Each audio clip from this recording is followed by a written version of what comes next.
We are heading to Université Caraïbe, which is a university that collapsed with many students inside. So they've been stranded for the last almost 70 hours, and this morning we were still hearing voices, and one guy walked out by himself through the debris. So we need some help, to open the concrete, to make some opening to get the other people, because we just spoke to 3 of them that are still alive.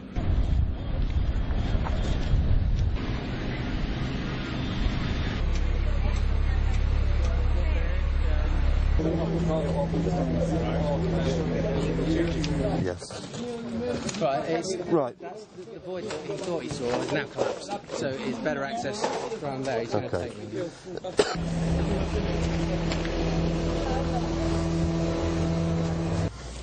Okay, my friend. Thank you. She's in here.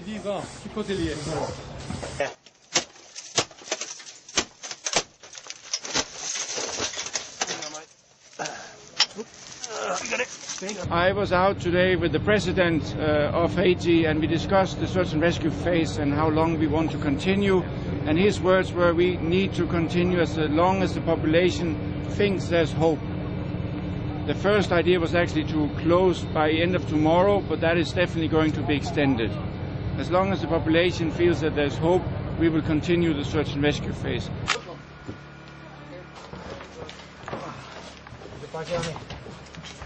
Okay, try to relax as much as you can. Excellent.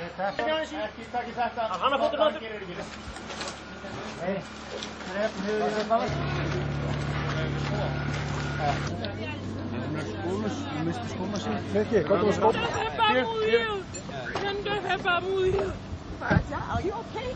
Mommy, I'm okay. You see me. That's not my zombie. That's me. Mommy, there's no sound.